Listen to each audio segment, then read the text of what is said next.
이번 영상은요, 강의 내용과 관련된 거는 아니고요. 일상적인 제 얘기를 좀 해볼까 하는데, 너무 강의 내용만 하니까 좀 재미가 없어가지고요. 제가 재미가 없어가지고. 그래서, 물론, 구독자분들이 많지 않아서 뭐 크게 관심이 없으실 수도 있는데, 그냥 한번 브이로그까지는 아니고요. 그냥 가볍게 제 이야기를 좀 해볼까 해요. 왜냐면, 나름 비즈니스 커뮤니케이션을 공부하고 있다라고 얘기를 하고 있기는 하지만, 솔직히, 제가 뭐, 아직까지 뭐 전문가도 아니고, 그 정도 반열에 오르지도 못했고, 그러면서도 생활에서는 최소한 조심해야지라고 생각은 하고 있는데, 그 굉장히 또 한번 화가 나는 그런 상황들이 만들어져요. 어쩔 수 없이.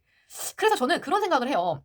그 뭐 예를 들어 뭐 행복전도사라든지 아니면은 뭐 이제 좀 좋은 말씀 많이 하고 다니시는 분들 계시잖아요. 그런 분들도 계시고 또 뭐 커뮤니케이션 강의하시는 분들 같은 경우들도 이럴 때는 뭐 이렇게 얘기하세요. 뭐 다들 제가 여태까지 계속 그랬던 것처럼 얘기를 하는데 실제로 그 상황에 접하면요.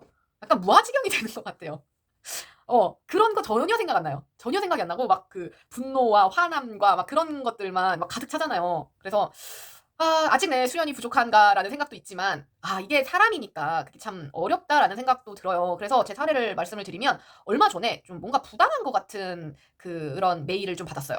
그러니까 뭐 메일 내용은 굉장히 정중한데 그런 거 아시죠? 약간 회사에서 뭐 묘하게 불공평하다는 느낌을 받는 그런 상황?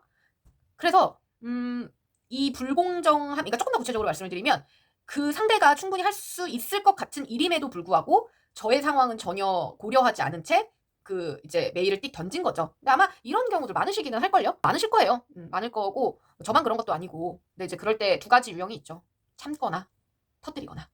근데 저는 약간 그 참지는 좀 못하는 성격이에요. 그래서 막 그렇다고 막 달려가 가지고 야 막 이런 성격까지도 아닌데 이제 메일로 이제 부당하다라기보다는 이런 이만저만해서 이게 어렵다라는 선을 상대에게 이제 명확하게 얘기를 좀 하는 편이에요. 하는 편인데 하고 나서도 솔직히 그러잖아요. '아 내가 좀 괜히 했나? 좀 선을 넘었나? 참을 걸 그랬나?' 약간 이런 생각들이 드는데 이제 그럴 때마다 현타가 오죠. 과연 그 커뮤니케이션을 잘하고 또 강사라고 하시는 분들은 이런 상황에서는 대체 어떻게 할 것인가. 예전에 제가 어떤 그 강의를 하나 들었어. 그게 꽤 비쌌어요. 한 7만 원 됐나? 그런 강의였어요. 뭐였냐면 뭐 회사 생활 엄청 잘하는 방법. 특히나 그 앞에 여자가라는 게 좀 붙어 있었어요. 그래서 이분 경험도 많고 또 연세가 지긋해 보이셔서 경력도 있으셔서 한번 들어봐야겠다라고 해서 들었는데 세상에 웬걸 사례가요. 전부 다 무슨 자기 가정 생활, 육아했었던 일. 너무 타이틀이랑 다른 거예요. 그리고 심지어 책도 내신 거예요. 제 7만 원이 너무 아까운 거죠. 내가 이거 들으려고. 그래서 생각보다 어 잘 실제 경험 없으신데 이렇게 소위 말해서 강연이랍시고 하시는 분들 좀 많으신 것 같더라고요.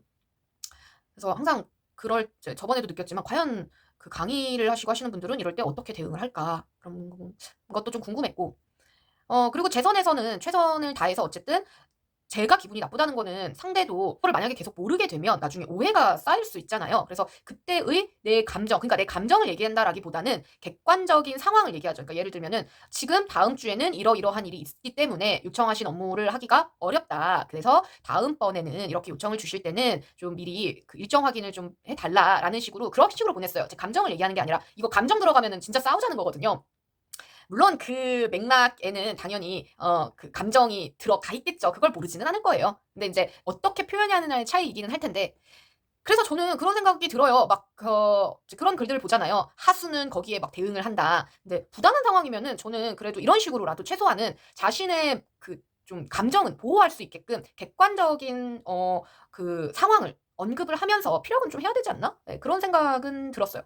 이게 제 합리화일지 어쩔지는 잘 모르겠지만 근데 이런 게 뭐 교과서에 나오고 뭐 그런 것도 아니잖아요. 그런 메일을 보내고 나서도 좀 현타가 왔었던 현타라기보다는 이게 맞는 건가?